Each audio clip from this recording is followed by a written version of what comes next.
കോൺഗ്രസിനെ സംബന്ധിച്ച് ഏറ്റവും വലിയ ഒരു കാലത്ത് കഴിഞ്ഞ തെരഞ്ഞെടുപ്പ് വരെ ഉണ്ടായിരുന്ന ഇന്ത്യക്കാരുടെ ഒരു പൊതുധാരണ റായ്ബറേലിയിലും അമേഠിയിലും ഒരു കാരണവശാലും കോൺഗ്രസിനെ പരാജയപ്പെടുത്താൻ കഴിയില്ല എന്നുള്ള ഒരു ധാരണയിലായിരുന്നു നിന്നിരുന്നത്. പക്ഷേ BJP അങ്ങനെയല്ല. BJP 2014 അവിടെ സ്മൃതി ഇറാനിയെ അമേഠിയിൽ അവതരിപ്പിക്കുന്നു.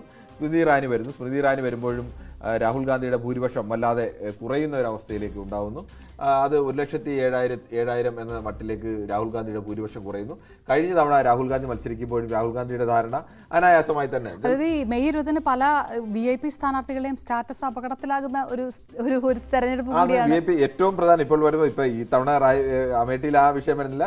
റായ്ബറേലിയിലാണ് രാഹുൽ ഗാന്ധി മത്സരിക്കുന്നത്. എന്തായാലും കഴിഞ്ഞ തവണ ഇപ്പോൾ ഈ റായ്ബറേലി തന്നെ BJP ഇപ്പോൾ പറയുന്നത് റായ്ബറേലിയിൽ ഞങ്ങൾ രാഹുൽ ഗാന്ധിയെ പരാജയപ്പെടുത്തും എന്നുള്ളതാണ്. അതെ, BJPയുടെ ദിനേശ് പ്രതാപ് സിംഗ് ആണ് റായ്ബറേലിയിൽ. കഴിഞ്ഞ തവണയും ദിനേശ് പ്രതാപ് സിംഗ് തന്നെയാണ് റായ്ബറേലിയിൽ BJPക്ക് വേണ്ടി മത്സരിച്ചത്. എന്ന് മാത്രമല്ല BJPയെ സംബന്ധിച്ചിടത്തോളം BJP ഉറ്റുനോക്കുന്ന റായ്ബറേലിയാണ്. അതൊരു ദേശീയ തലത്തിൽ തന്നെ പ്രാധാന്യമുള്ളത്. ഒന്നുകിൽ രാഹുൽ ഗാന്ധിയെ കൃത്യമായി പരാജയപ്പെടുത്തുക, അല്ലെങ്കിൽ എത്രത്തോളം കോൺഗ്രസിന് ഭൂരിപക്ഷം കുറയ്ക്കാൻ കഴിയുക എന്നുള്ളത് BJPയെ സംബന്ധിച്ചിടത്തോളം അതൊരു പ്രസ്റ്റീജ് ഇഷ്യൂ ആയിട്ട് UPയിൽ മാറുന്ന ഒരു സാധനം. അത് അപർണ ഒരു കാര്യം ശ്രദ്ധിക്കണം. ഈ റായ്ബറേലിയുടെ ഒരു തെരഞ്ഞെടുപ്പ് ചരിത്രം കുറെ കാലമായി പരിശോധിച്ചു കഴിഞ്ഞാൽ 99 സോണിയാഗാന്ധി വരുന്നു. സോണിയാഗാന്ധി വന്നതിന് ശേഷം എന്ന് പറഞ്ഞാൽ അന്നേരം തന്നെ പെട്ടെന്ന് തന്നെ ഭൂരിപക്ഷം വല്ലാതെ ഉയരുകയാണ്. സോണിയാഗാന്ധിയുടെ 2019 2004 2.5 ലക്ഷമായിരുന്നു.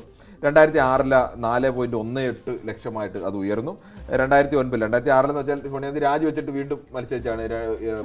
പ്രതിഫലം വാങ്ങുന്ന 2 പദവികൾ എന്നുള്ള വിഷയം വന്നതിനെ തുടർന്ന് രാജിവെച്ചിട്ട് വീണ്ടും മത്സരിച്ചാണ്. 2009 അത് 3.72 ലക്ഷമായിരുന്നു. 2014 ഇന്ത്യ കോൺഗ്രസ് അടിപതറി വീഴുമ്പോഴും സോണിയാഗാന്ധി റായ്ബറേലിയിൽ വിജയിച്ചത് 3.52 ലക്ഷത്തിലാണ്. അപ്പോഴാണ് രാഹുൽ ഗാന്ധിയുടെ ഭൂരിപക്ഷം കുറഞ്ഞ് 1.7 ലക്ഷം 1,07,000 എന്നുള്ള ഭൂരിപക്ഷത്തിലേക്ക് വരുന്നത്.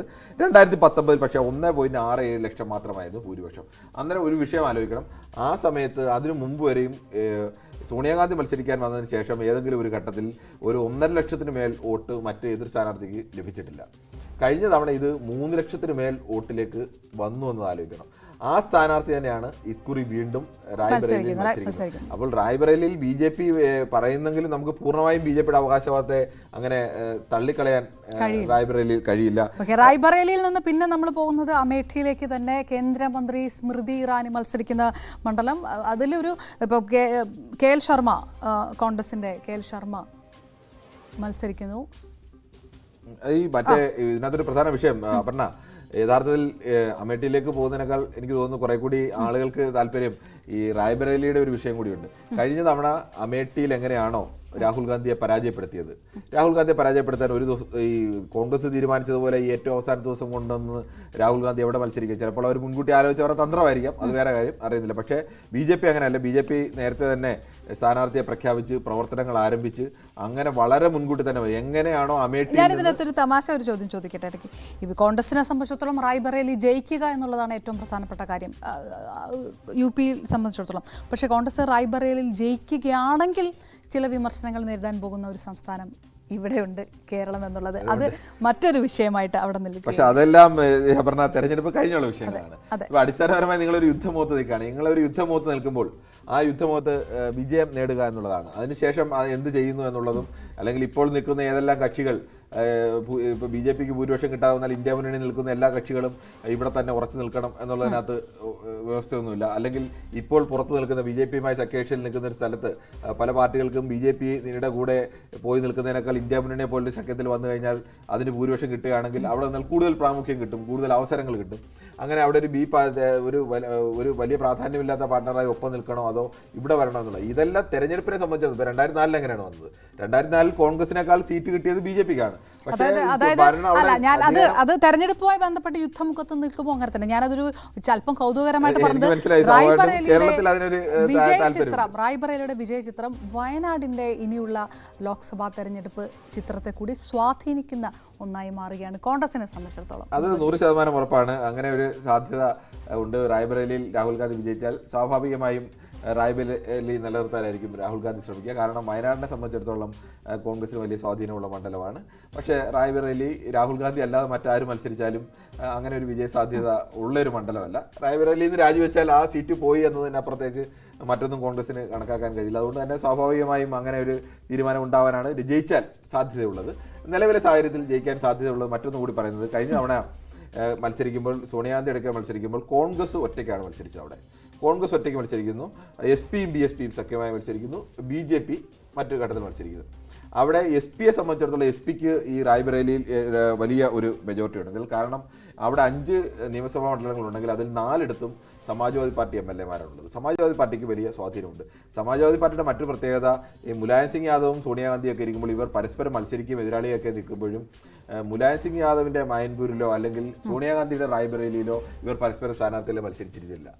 അവിടെ അങ്ങനെ നമുക്ക് കേരളത്തിൽ നോക്കുമ്പോൾ ചിലപ്പോൾ ഒരു അത്ഭുതം തോന്നാം, പരസ്പരം എതിരടിക്കുന്ന 2 പ്രധാനപ്പെട്ട നേതാക്കൾ, പക്ഷേ നിങ്ങളുടെ കളത്തിൽ കയറി ഞാനും കളിക്കില്ല, എന്റെ കളത്തിൽ കയറി നിങ്ങൾ കളി, ഇത് ഈ ഒരു രാഷ്ട്രീയ മര്യാദ എന്ന് പറയണോ അതോ എന്റെ കളം സുരക്ഷിതമാക്കാൻ വേണ്ടിയുള്ള തന്ത്രപരമായ നീക്കം, എന്തായാലും അവരങ്ങനെ ചെയ്തിരുന്നില്ല. വളരെ അപൂർവ ഘട്ടത്തിലാണ്. എനിക്ക് തോന്നുന്നു 2004 മാത്രമാണ് SP സ്ഥാനാർത്ഥി മത്സരിച്ചത്. അതിനുശേഷമുള്ള ഘട്ടങ്ങളിലൊന്നും തന്നെ SP സ്ഥാനാർത്ഥി സോണിയാഗാന്ധിക്കെതിരെ മത്സരിച്ചിരുന്നില്ല. BSP അങ്ങനെയല്ല, BSP സഖ്യമില്ലാത്ത സമയത്തല്ല, ഇപ്പോഴും BSP സ്ഥാനാർത്ഥി അവിടെ മത്സരിക്കുന്നുണ്ട്. SP-ക്ക് വലിയ സ്വാധീനമുണ്ട്. ഈ റായ്ബറേലിയിലോ അല്ലെങ്കിൽ അമേഠിയിലോ ഉള്ള 10 നിയമസഭാ മണ്ഡലങ്ങളിൽ ഒരിടത്ത് പോലും കോൺഗ്രസ് ഇല്ല. നമ്മൾ പറയുമ്പോൾ ഇത് കോൺഗ്രസിന്റെ വലിയ തറവാടാണ്, കോൺഗ്രസിന്റെ വലിയ നേട്ടമാണെന്നൊക്കെ പറയുമ്പോഴും കോൺഗ്രസ് ആകെ ഈ കുടുംബത്തിലെ ആളുകളെ വരുമ്പോൾ അവർ വോട്ട് ചെയ്യുന്നു, ജയിപ്പിക്കുന്നു എന്നതിനപ്പുറത്തേക്ക് ഈ കോൺഗ്രസിന് അങ്ങനെ ഒരു വലിയ സ്വാധീനമുള്ള 2 മണ്ഡലങ്ങളല്ല യഥാർത്ഥത്തിൽ ഈ റായ്ബറേലി ആയാലും അമേഠി ആയാലും. ഇവിടെ എല്ലാം കോൺഗ്രസിന്റെ കയ്യിൽ നിന്ന് വല്ലാതെ പോയതിൽ 10 സീറ്റിൽ 1 സീറ്റ് പോലും ഇല്ലാത്തടത്താണ്, ഒരു MLA പോലും സ്വന്തം നിലയിൽ ഇല്ലാത്തടത്താണ് അവിടെ മത്സരിക്കുന്നതെന്ന് ആലോചിക്കണം. അവിടെ പക്ഷേ SP-ക്ക് അമേഠിയിലാണെങ്കിൽ 3 സീറ്റ് SP-യുടെ പക്ഷേ കയ്യിലാണ്, 2 സീറ്റ് BJP-ക്കാണ്. അവിടെയും SP-ക്കാണ് മേൽക്കൈ ഉള്ളത്. റായ്ബറേലിൽ അങ്ങ് 4 സീറ്റ് SP-ക്കുണ്ട്, 1 സീറ്റ് മാത്രമേ ഉള്ളൂ BJP-ക്ക്. അതുകൊണ്ട് തന്നെ SP-യും കോൺഗ്രസും കൂടി ചേരുമ്പോൾ ഇനി ഏതെങ്കിലും കാരണവശാൽ കോൺഗ്രസിന്റെ വോട്ട് ബാങ്കിന് ഒരു ഇടിവുണ്ടായാൽ പോലും കോൺഗ്രസിനെ സംബന്ധിച്ചിടത്തോളം അവിടെ പിടിച്ചു നിൽക്കാനും SP-യുടെ വലിയ സഹായമുണ്ട്. ഇപ്പോൾ SP-യുടെ ആവശ്യം കൂടിയാണ്. അതായത് റായ്ബറേലിയിൽ ഒരു തിരിച്ചടി പ്രതീക്ഷിക്കേണ്ട സ്ഥിതിയില്ല. നിലവിലെ സാഹചര്യത്തിൽ സ്ഥിതി ഉണ്ടാവില്ല എന്ന് നമുക്ക് രാഷ്ട്രീയത്തിൽ പറയാൻ കഴിയില്ല. പക്ഷേ നിലവിലെ സാഹചര്യത്തിൽ നിലവിലെ കണക്കുകളും എല്ലാം വെച്ച് നോക്കുമ്പോൾ റായ്ബറേലി ഏറെക്കുറെ സുരക്ഷിതമായ ഇത് തന്നെയാണ് കോൺഗ്രസിനെ സംബന്ധിച്ചുള്ളത്. നമുക്കിനി അമേഠിയിലേക്ക് കടക്കുകയാണെങ്കിൽ അതിലും വലിയ ചോദ്യം വരുന്നില്ല. KL ശർമ്മ കോൺഗ്രസ് സ്ഥാനാർത്ഥിയായിട്ട് മത്സരിക്കുന്നു. സ്മൃതി ഇറാനി വീണ്ടും മത്സരിക്കാൻ വരുന്ന ഒരു സ്ഥലം. വളരെ നേരത്തെ തന്നെ പ്രചാരണമൊക്കെ തുടങ്ങി വളരെ സ്ട്രോങ് ഒരു ബാക്കപ്പ് സ്മൃതി ഇറാനിയെ സംബന്ധിച്ചിടത്തോളം ഉള്ള ഒരു മണ്ഡലമാണ്. അപ്പോൾ അതിലൊരു പ്രത്യേകിച്ച് ഒരു ചോദ്യം ഉയരുന്നില്ല എന്ന് പറയണം. അമേഠിയെ സംബന്ധിച്ച് ഈ റായ്ബറേലിയേക്കാൾ കൂടുതൽ ഗാന്ധി കുടുംബത്തിന്, ഇന്ദിരാഗാന്ധിയുടെ കുടുംബത്തിന് ഏറ്റവും കൂടുതൽ വിശ്വസിക്കാൻ കഴിയുന്ന ഒരു മണ്ഡലം, വിശ്വസിക്കാൻ കഴിയുന്നതോ അല്ലെങ്കിൽ സ്വാധീനം ഉണ്ടായിരുന്നതോ അല്ലെങ്കിൽ വൈകാര്യ ബന്ധമുണ്ടായ ഒരു മണ്ഡലം അമേഠിയാണ്. അമേഠിയെ സംബന്ധിച്ച് രാജീവ് ഗാന്ധി തുടർച്ചയായി വിജയിച്ചുകൊണ്ടിരുന്ന ഒരു മണ്ഡലമാണ്. രാജീവ് ഗാന്ധി അവിടെ വിജയിച്ചത് 81 മുതൽ 4 തവണ രാജീവ് ഗാന്ധി വിജയിച്ചതാണ്. അതിനു മുമ്പ് സഞ്ജയ് ഗാന്ധി 80-ൽ സഞ്ജയ് ഗാന്ധി വിജയിച്ച മണ്ഡലമാണ്. സഞ്ജയ് ഗാന്ധി, രാജീവ് ഗാന്ധി, പിന്നീട് സോണിയാഗാന്ധി രാഷ്ട്രീയത്തിലേക്ക് വരുമ്പോഴും സോണിയാഗാന്ധി അവിടെ ഇത്തവണ നെഹ്റു കുടുംബത്തിലെ ഒരാൾ അമേഠിയിൽ മത്സരിക്കും എന്നുള്ള ആ ഒരു പ്രചാരണം അല്ലെങ്കിൽ ആ ഒരു തീരുമാനത്തിൽ നിന്നൊക്കെ പിന്നീട് ഇവർ പിറകോട്ട് പോകുന്ന ഒരു സാഹചര്യമാണ്. സ്വാഭാവികമായിട്ടും ആ പിറകോട്ട് പോക്ക് തന്നെ BJP-യെ സംബന്ധിച്ചോളം വലിയ ആത്മവിശ്വാസം നൽകുന്ന ഒന്നായി മാറി. കോൺഗ്രസിൽ ഒരു വിഭാഗം നേതാക്കളും അല്ലെങ്കിൽ പുറത്തു നിൽക്കുന്ന രാഷ്ട്രീയ നിരീക്ഷകരും ഒക്കെ പറഞ്ഞിരുന്ന ഒരു പ്രധാനപ്പെട്ട വിഷയം റായ്ബറേലിയിലും അമേഠിയിലും രാഹുൽ ഗാന്ധി, പ്രിയങ്ക ഗാന്ധി മത്സരിക്കുക എന്നുള്ളതാണ്. അങ്ങനെ രണ്ടും ഒരു മത്സരിച്ച് കഴിഞ്ഞാൽ സ്വാഭാവികമായും രാഹുൽ ഗാന്ധി കഴിഞ്ഞ തവണ 55,000 വോട്ടിന് മാത്രമാണ് പരാജയപ്പെട്ടത്. ഇപ്പോഴും രാഹുൽ ഗാന്ധിയെ സംബന്ധിച്ചും അവിടെ ഒരു സ്വാധീനം അങ്ങനെ വല്ലാതെ നഷ്ടപ്പെട്ടു പോയി എന്നൊന്നും പറയാനില്ല. രാഹുൽ ഗാന്ധിക്ക് വേണമെങ്കിൽ അത്തരം ഒരു ധൈര്യം ഇതിനെ ഏറ്റെടുക്കാമായിരുന്നു, അല്ലെങ്കിൽ പ്രിയങ്ക ഗാന്ധിയെ സ്മൃതി ഇറാനിയെ നേരിടാൻ വേണ്ടി നിയോഗിക്കാമായിരുന്നു. അങ്ങനെ ആയിരുന്നു. പ്രിയങ്കയെ സംബന്ധിച്ചിടത്തോളം ഏതെങ്കിലും തരത്തിലൊരു പരാജയം നേരിട്ടാൽ അതാ ഒരു രാഷ്ട്രീയ രാഹുൽ ഗാന്ധിയുമായി താരതമ്യപ്പെടുത്തുമ്പോൾ ഒരു പക്ഷേ ഇനിയുള്ള ഒരു ഓപ്ഷൻ പ്രിയങ്ക എന്ന രീതിയിൽ ഒരു തോൽവിയാണ് വരുന്നതെങ്കിൽ അതൊരു രാഷ്ട്രീയപരമായി അങ്ങനെയാണെങ്കിൽ നേരെ തിരിച്ചാലും മത്സരിക്കാൻ പറ്റുന്നല്ലോ. രാഹുൽ ഗാന്ധിക്ക് അമേഠിയിലും റായ്ബറേലിയിൽ പ്രിയങ്ക ഗാന്ധി മത്സരിച്ചാലും രാഹുൽ ഗാന്ധി മത്സരിച്ചാലും ജയിക്കും. അപ്പോൾ അവിടെ രാഹുൽ ഗാന്ധിക്ക് വേണമെങ്കിൽ അവിടെ പ്രിയങ്ക ഗാന്ധിക്ക് മത്സരിക്കാം, ഇവിടെ രാഹുൽ ഗാന്ധിക്ക് വയനാട് നിന്ന് ജയിക്കുമെന്നുള്ളത് രാഹുൽ ഗാന്ധിക്ക് 100% ഉറപ്പാണ്.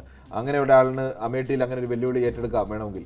ഈ തെരഞ്ഞെടുപ്പിന് ശേഷം അമേഠിയിൽ തോറ്റു എന്ന് പറയുന്നതിനും അല്ലെങ്കിൽ ഇവിടുന്ന് ജയിച്ചു എന്ന് പറയുന്നതിനകത്ത് ഒരിടത്ത് ജയിച്ചു കഴിഞ്ഞാൽ ജയിച്ച ആൾ MP ആണ്, അതിനകത്ത് വേറെ പ്രശ്നങ്ങളൊന്നുമില്ല. അത്തരം ഒരു ധൈര്യത്തിൽ ഏറ്റെടുക്കാനോ അല്ലെങ്കിൽ അതാണ് ഇപ്പോൾ കെജ്രിവാൾ അങ്ങനെയാണ്. കെജ്രിവാളിനെ ആളുകൾ ധൈര്യമായി കാണുന്നത്.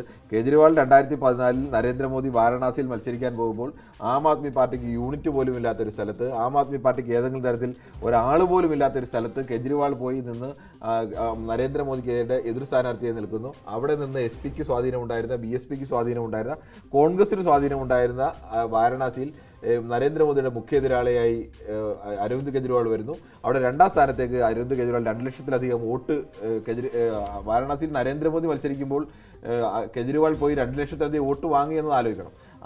അത് നൽകുന്ന ഒരു രാഷ്ട്രീയ ധൈര്യമുണ്ട്. ഇത് ഒരു നേതാവ് എങ്ങനെയാണ് വെല്ലുവിളി ഏറ്റെടുക്കാൻ കഴിയുന്നത്? പരാജയപ്പെട്ടു പോയി ഏറ്റവും സുരക്ഷിതമായ മണ്ഡലത്തിൽ വന്ന് മത്സരിക്കുന്നതിൽ, ഇപ്പോൾ വയനാട് വന്ന് മത്സരിക്കുന്നതിൽ ഒരു ടാക്ടിക്കലായിട്ടൊരു കാര്യമൊക്കെ ഉണ്ടെന്ന് വേണമെങ്കിൽ പറയാം. അതിനപ്പുറത്തേക്ക് വയനാട് പോലെ സുരക്ഷിതമായ മണ്ഡലത്തിലല്ല, ഒരിടത്ത് സുരക്ഷിതമാണെങ്കിൽ ഒരിടത്തെങ്കിലും വെല്ലുവിളി ഏറ്റെടുക്കാൻ രാഹുൽ ഗാന്ധി തയ്യാറാവണം. അങ്ങനെ വെല്ലുവിളി ഏറ്റെടുക്കുന്ന നേതാവിനൊപ്പമാണ് ആളുകൾ നിൽക്കുക. ഇതിപ്പോൾ UP-യിലേക്ക് ഇനിയിപ്പോൾ സമയം കുറഞ്ഞതുകൊണ്ട് UP-യിൽ ഇനി ലക്നൌവിലേക്ക് പോകുമ്പോൾ നമ്മുടെ കേന്ദ്ര പ്രതിരോധ മന്ത്രി രാജ്നാഥ് സിംഗ് 3ാം തവണയും ജനവിധി തേടുന്ന മണ്ഡലം. SP-യുടെ രവിദാസ് മെഹ്റോത്ര, BSPയുടെ സർവാർ മാലിക് അദ്ദേഹത്തിനെതിരെ മത്സരിക്കുന്നത് താരതമ്യേന ദുർബലരാണ് എന്ന് തന്നെ പറയേണ്ട സ്ഥാനാർത്ഥികളാണ്. ഫൈസാബാദിൽ സിറ്റിംഗ് BJP-യുടെ MP ലല്ലു സിംഗ് അതും 3ാം തവണ ജനവിധി തേടുന്നു. ഒപ്പം ഇനി കേന്ദ്രമന്ത്രി കൗശൽ കിഷോറും മത്സരിക്കുന്നു മോഹൻലാൽഗഞ്ചിൽ നിന്ന്. എനിക്ക് അതിനകത്ത് ലക്നൗ ആണെന്ന് കുറെ കൂടി താല്പര്യം. ലക്നൌവിന്റെ പ്രധാനപ്പെട്ട ഒരു പ്രത്യേകത AB വാജ്പേയി തുടർച്ചയായി പ്രതികരിച്ച മണ്ഡലമാണ്. വാജ്പേയിയുടെ പേര് ലക്നൗ എന്ന മണ്ഡലം തന്നെ അറിയപ്പെട്ടിരുന്ന വാജ്പേയിയുടെ പേരിലായിരുന്നു. 2014 അവിടെ രാജ്നാഥ് സിംഗ് മത്സരത്തിലേക്ക് വരുന്നത്. BJP-യുടെ UP-യിൽ BJPക്ക് സ്വാധീനം ഏറെ, മറ്റ് സ്ഥലങ്ങളിലൊന്നും BJP ജയിക്കാതിരിക്കുന്ന ഘട്ടങ്ങളിൽ പോലും BJPക്ക് ജയിക്കാൻ കഴിയുന്ന, അല്ലെങ്കിൽ BJP ജയിച്ചുകൊണ്ടിരുന്ന ഒരു മണ്ഡലമാണ് ലക്നൗ എന്ന് പറയുന്നത്. ലക്നൗ നഗരത്തിന് ആ തരത്തിലേക്ക് ഒരു വലിയ പ്രാധാന്യം BJPക്ക് ഉണ്ടായിരുന്നു. BJP-യുടെ എല്ലാ പാർട്ടികളുടെയും ഓഫീസുകളുമെല്ലാം ഈ പറയുന്ന പ്രധാനപ്പെട്ട ഓഫീസുകളും സംസ്ഥാന ഓഫീസുകളുമെല്ലാം അടങ്ങുന്ന ഒരു സ്ഥലം കൂടിയാണ്. അവിടെ രാജ്നാഥ് സിംഗ് 2014 എനിക്ക് തോന്നുന്നു, അതിന് തൊട്ട് മുമ്പ് ലാൽജി ടണ്ടനാണെന്ന് തോന്നുന്നു അവിടെ 2009 അവിടെ നിന്ന് വിജയിച്ചത്. അന്നേരം BJPയുടെ സ്ഥാനാർത്ഥി തന്നെയാണ് വിജയിച്ചത്. അവിടെ കോൺഗ്രസിന് വളരെ കുറച്ച് മുൻകാലങ്ങൾ കോൺഗ്രസ് ജയിച്ചിട്ടുണ്ട്. 1-2 തവണ SP-യും BSPയും ഒക്കെ ജയിച്ചിട്ടുണ്ട്. അപ്പുറത്തേക്ക് 3ാം തവണയും മത്സരിക്കുക എന്നുള്ളത് ഒരു സുരക്ഷിത സീറ്റായി രാജ്നാഥ് സിംഗ് അത് വ്യക്തമായി കണക്കാക്കിയ ഏറ്റവും സുരക്ഷിതമായ BJPയുടെ ഒരു സീറ്റാണ് ലക്നൗ എന്ന് പറയുന്നത്. ഞാൻ പറയല്ലോ 5 തവണയാണ് 1991 മുതൽ 5 തവണയാണ്. 91-ലൊക്കെ BJPയുടെ ഇന്ത്യയിലെ അവസ്ഥ ആലോചിക്കണം. ആ ഘട്ടത്തിൽ തന്നെ വാജ്പേയി ജയിച്ചുകൊണ്ടിരുന്ന ഒരു മണ്ഡലമാണ് ലക്നൗ എന്ന് പറയുന്നത്. അവിടെ നിന്ന് 5 തവണ ജയിച്ച ആളാണ് വാജ്പേയി. കഴിഞ്ഞ തവണയായാലും അതിന് മുമ്പിൽ തവണയായാലും 2019 3.47 ലക്ഷം വോട്ട് നേടിയാണ് രാജ്നാഥ് സിംഗ് ജയിക്കുന്നത്. 2014 2.72 ലക്ഷം വോട്ട് നേടി. രാജ്നാഥ് സിംഗ് ഉത്തർപ്രദേശിന്റെ ഒരു വികാരം കൂടിയുള്ള ഒരു നേതാവ് കൂടിയാണ്. ഫൈസാബാദിൽ അയോധ്യ നിൽക്കുന്ന സ്ഥലം ഇപ്പോൾ അയോധ്യ, ഫൈസാബാദ് എന്നുള്ള പേര് മാറ്റി അയോധ്യ എന്നുള്ള. അവിടെയും BJP MP ലല്ലു സിംഗ് 3ാം തവണയാണ് ജനവിധി തേടുന്നത്. അയോധ്യയിലെ ഏറ്റവും കൗതുകരമായ വിഷയമല്ല ചില അയോധ്യയിൽ ഇപ്പോൾ ഈ 2 തവണയാണ് തുടർച്ചയായി BJP ജയിച്ചുകൊണ്ടിരിക്കുന്നത്. ഇതിനു മുമ്പ് അവിടെ BJP ഇടയ്ക്ക് മാറി വിനയ് കത്തിയാറൊക്കെ തുടർച്ചയായി 91-ലും 96-ലൊക്കെ ജയിച്ചിട്ടുണ്ട്. അതിനുശേഷമൊക്കെ വന്നു കഴിഞ്ഞാൽ പിന്നീട് SP ജയിച്ചിട്ടുണ്ട്. ജയിച്ചിട്ടുണ്ട്. അങ്ങനെ ഈ ലക്നൗ പോലെ അങ്ങനെ BJPയുടെ ഒരു അയോധ്യ നിൽക്കുന്ന ഫൈസാബാദ് ജില്ല എന്ന് പറയുന്നത് ലക്നൗ പോലെ BJPയുടെ ഒരു സ്ട്രോങ് ഹോൾഡ് സ്ഥലമോ അല്ലെങ്കിൽ BJPക്ക് അങ്ങനെ വലിയ കഴിഞ്ഞ 2-3 തവണ ഈ ലക്നൗ പോലെ ഒരു വലിയ ചരിത്രമോ അല്ലെങ്കിൽ അങ്ങനെ ഒരു BJPയുടെ ഒരു സ്ട്രോങ് ഹോൾഡ് സ്ഥലം യഥാർത്ഥത്തിലല്ല. ഇത്തവണത്തെ ഈ ഘട്ടത്തിൽ കൂടുതൽ കേന്ദ്രമന്ത്രിമാർ ജനവിധി തേടുന്നു എന്നുള്ള വിഷയം രാജ്നാഥ് സിംഗിന് പുറമെ കേന്ദ്രമന്ത്രി കൗശൽ കിഷോർ ഇത്തവണ UP-യിൽ മാത്രം മുൻ കേന്ദ്രമന്ത്രി പ്രദീപ് ജെയിൻ ഇത്തവണ ഝാൻസിയിൽ മത്സരിക്കുന്നു. ഫത്തേപൂരിൽ സാധ്വി നിരഞ്ജൻ ജ്യോതി 3ാം തവണയും. അങ്ങനെ കൂടുതൽ പ്രമുഖർ മത്സരിക്കുന്ന ഒരു വോട്ടെടുപ്പ് കൂടിയാണ് UP-യെ സംബന്ധിച്ച്. ഓരോ ദിവസവും യഥാർത്ഥത്തിൽ ഈ നേരത്തെ അപർണ ഏറ്റവും തുടക്കത്തിൽ അപർണ സൂചിപ്പിച്ചതുപോലെ ഈ CAA വിഷയമൊക്കെ അടക്കം BJPക്ക് അവിടെ വലിയ രാഷ്ട്രീയ ആയുധമായി ഉപയോഗിക്കുന്നതിന് ഒരു പ്രധാനപ്പെട്ട കാരണം ഈ മറ്റ് സംസ്ഥാന ഗുജറാത്തോ രാജസ്ഥാനോ മധ്യപ്രദേശോ ഒക്കെ പോലെ അത്ര സുരക്ഷിതമായാണ് UP എന്ന് ഇപ്പോഴും കണക്കാക്കുന്ന ഒരു സ്ഥലമല്ല BJPയെ സംബന്ധിച്ച് അവിടെ വലിയ വെല്ലുവിളികളുണ്ട്. SP അങ്ങനെ എഴുതി തള്ളാൻ കഴിയുന്ന ഒരു ഹിന്ദു വോട്ട് ബാങ്ക് ഐക്യമൊന്നും UP-യിൽ ഒരു കാര്യം വോട്ട് ചിതറിപ്പോയോ എന്നുള്ളൊരു ചോദ്യം. BSP ഇനി വോട്ട് ചിതറിപ്പോയോ? പക്ഷേ BSP പലപ്പോഴും നമ്മൾ ആലോചിക്കണം. BSP ഒരു സീറ്റും കിട്ടാത്ത, കഴിഞ്ഞ തവണ 10 സീറ്റ് കിട്ടിയതാണ്. ഒരു സീറ്റും കിട്ടാതിരിക്കുന്ന നിയമസഭാ തെരഞ്ഞെടുപ്പിലടക്കം BSPയുടെ വോട്ടിംഗ് ശതമാനത്തിൽ 5-6% ഒക്കെ കുറഞ്ഞിട്ടുള്ളൂ. ഇപ്പോഴും ഒരു 10-12% വോട്ട്, 19-20% വോട്ട് ഉണ്ടായിരുന്ന ഒരു പാർട്ടിക്ക് 10-12% വോട്ട് കിട്ടുക എന്നൊക്കെ പറഞ്ഞാൽ അവരുടെ വോട്ട് ഇനി ഇത്തവണ എങ്ങോട്ട് പോകും? ഇത്തവണ എങ്ങനെ കാര്യം മായാവതി എന്ന ഒരു ഇന്ത്യയിലെ UP-യിലെ ഏറ്റവും പ്രധാനപ്പെട്ട ഒരു നേതാവ് തെരഞ്ഞെടുപ്പ് ചിത്രത്തിൽ എവിടെ എനിക്ക് തോന്നുന്നു അങ്ങനെ ഒരു വാർത്ത പോലും മായാവതിയെ കുറിച്ച് അങ്ങനെ ഒരു വാർത്ത പോലും എവിടെയും വന്നില്ല. ആ വോട്ട് ഇനി ആർക്കാണ് പോകുന്നത്? BJP-യിലേക്കാണോ പോകുന്നത്, അതോ ഇനി അത് കോൺഗ്രസിലേക്കും SP-യിലേക്കും? ഇപ്പം നേരത്തെ ഒരു കണക്കാണെന്ന് വെച്ചാൽ മായാവതിയുടെ ദളിത് വോട്ടെന്ന് പറയുന്നത് കോൺഗ്രസിന്റെ വോട്ടായിരുന്നു. അത് കോൺഗ്രസിലേക്ക് മടങ്ങി വരുമോ? അങ്ങനെ മടങ്ങി വന്നാൽ കോൺഗ്രസ് അതേ പ്ലസ് OBC വോട്ട് കൂടി ചേർന്ന് SP-യുടെ OBC വോട്ടും മുസ്ലിം വോട്ടും കൂടി ചേർന്ന് കഴിഞ്ഞാൽ അവിടെ BJP-ക്ക് വലിയ വെല്ലുവിളി ഉയർത്താനുള്ള സാധ്യതയുണ്ട്. അതൊക്കെ കൊണ്ടാവണം BJP അവിടെ കൂടുതലായി നരേന്ദ്രമോദി അടക്കമുള്ള നേതാക്കൾ കോൺസെൻട്രേറ്റ് ചെയ്ത് UP-യെ കോൺസെൻട്രേറ്റ് ചെയ്ത് UP-യിൽ എങ്ങനെയും സീറ്റ് വർദ്ധിപ്പിക്കുക എന്നുള്ള ലക്ഷ്യത്തോടു കൂടി തന്നെ പ്രവർത്തിക്കുന്നത്. ഏതായാലും 5ാം ഘട്ട